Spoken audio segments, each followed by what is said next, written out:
Welcome to the Teaching Autism and Special Education Community Podcast. Hi, I'm Nikki, a passionate special educator, autism advocate, resource creator with over a decade of experience, and you may know me as the face behind Teaching Autism. This podcast is your go-to place for practical tips, hands-on strategies, and inspiring and funny stories to support special educators all around the world, whether it's building independence, creating engaging lessons, or finding that elusive work-life balance. I'm here to help you thrive inside and outside of the classroom. Let's dive into today's episode and make a difference together. Hey teacher friends, and welcome back to the Teaching Autism and Special Education podcast. I'm Nikki, your host, and you may also know me as the face behind Teaching Autism. Now today's episode is one of those real talk ones, not the Pinterest perfect, everything sparkly and unicorns and rainbows kind of topic, but the kind that makes us all nod and say, oh yeah, I've been there. Because today we are diving into something that every teacher faces at some point in their career, and that is parent conflict. Whether it's a heated email, a tense meeting, or that severely awkward phone call that makes your heart race, parent conflict happens, even when you're doing everything right. So today we're going to talk about how to handle it calmly, professionally, and in a way that protects you while keeping the focus where it belongs, on the student. So first of all, remember, it's not personal. This is the hardest one to learn, but the most freeing once you do. Parent conflict isn't about you. When emotions run high, what parents are really expressing is fear, frustration, or helplessness. They're worried about their child's future, their child's progress, their child's well-being, and you are the person standing closest to that concern. So even when their words might feel harsh, it is rarely about you as a person. If you can step back emotionally and remind yourself, this is about their child, not me, you will immediately feel less defensive and more grounded to respond calmly. And I always recommend pausing before you respond. The first rule of surviving conflict is never respond in the heat of the moment. If you get an email that makes your blood pressure spike, or a parent corners you at pickup with a complaint, just pause. Take a breath, step away if you need to, sleep on it if possible, because reacting quickly often leads to regret. You can say something like, I really want to give this the time and attention it deserves. Let me review the details. I'll get back to you later today or in the morning. That buys you time and shows professionalism.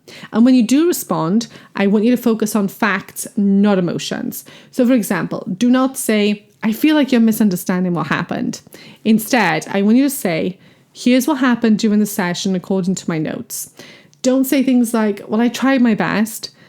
Instead say, I implemented the student sensory plan at 9:30 and again at 11:15 when signs of fatigue appeared. Facts take the emotion completely out of the equation and show that you're calm, consistent, and professional. And you also can't control how a parent communicates, but you can control how you respond. So here are a few phrases that I like to use that help you stay neutral but kind. So I understand this is really important to you. Let's work together to find the best next step. I can see this is causing frustration and I really want to help clarify. Here's what I can do on my end. I'll share this with my team so we can make sure we're all consistent. These statements actually validate feelings without agreeing to anything unreasonable. They also keep the tone professional and moving forward. And setting these boundaries, it doesn't make you cold, it actually makes you effective. Now, you might need to clarify communication expectations, like I'll respond to messages within 24 to 48 hours. For safety, I cannot discuss concerns during arrival or dismissal, but I'd be happy to set up a time. If you'd like to meet, I can include our support team to make sure everyone has the right information. Now, those boundaries, they're protecting your time, your energy, but also your emotional safety, all while showing your parents that you are organised and respectful. And I think one of the best tips I can give you is to not engage in power struggles. Some conversations do start to spiral, especially when emotions are high. If you feel things getting heated, it's okay to pause the conversation. You can say, I can hear this is really upsetting for you, and I want to make sure we handle it properly. Let's take a break and revisit this once everyone's had a chance to process. That's not avoidance, that is actually leadership. And what you're doing there is you're modeling that emotional regulation even when someone else can't. And keep a paper trail. Documentation is not about being defensive. It's about being professional. After any difficult interaction, I want you to jot down the date, the time, who was present, and a neutral, emotionless summary of what was said or agreed upon. If you send follow-up emails, keep them short, factual, and focus on the next steps. This protects everyone involved and helps ensure clear communication going forward. You can even send a quick recap like, "Thanks for meeting today. Just to summarize, we agreed to trial the new sensory strategy starting Monday and review it next week." That kind of calm professionalism speaks volumes. And focus on the shared goal, the student. When conflict feels personal, gently try and redirect that conversation back to the shared purpose. You can say, "I know we both want what's best for Tom, so let's focus on what will help him succeed." Or, "I think we both agree this goal is important. Now let's talk about the how."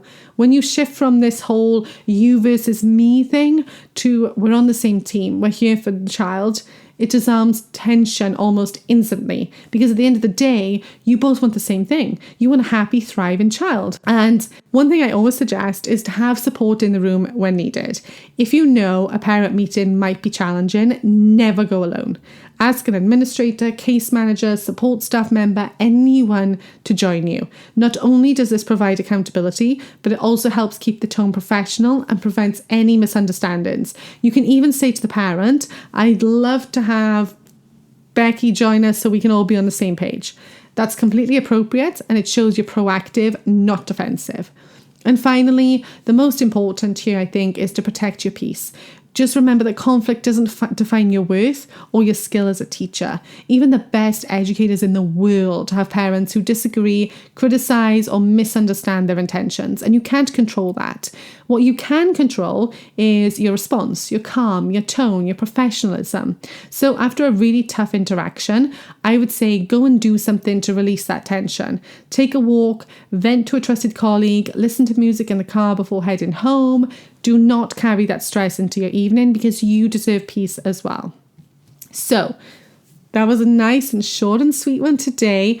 I want you to remember the next time you find yourself facing a difficult parent conversation, take a deep breath and remind yourself that you are calm, you are professional, and you are capable of leading with empathy and boundaries at the same time. You don't have to win arguments. You just have to stay centered, clear, and focused on solutions, because this is when you're going to handle conflict with grace, and everything is going to go in the best interest of the child involved. Plus, the best lesson, your students are watching this too. I hope you found this episode helpful. Thank you for listening, and I'll speak to you again soon.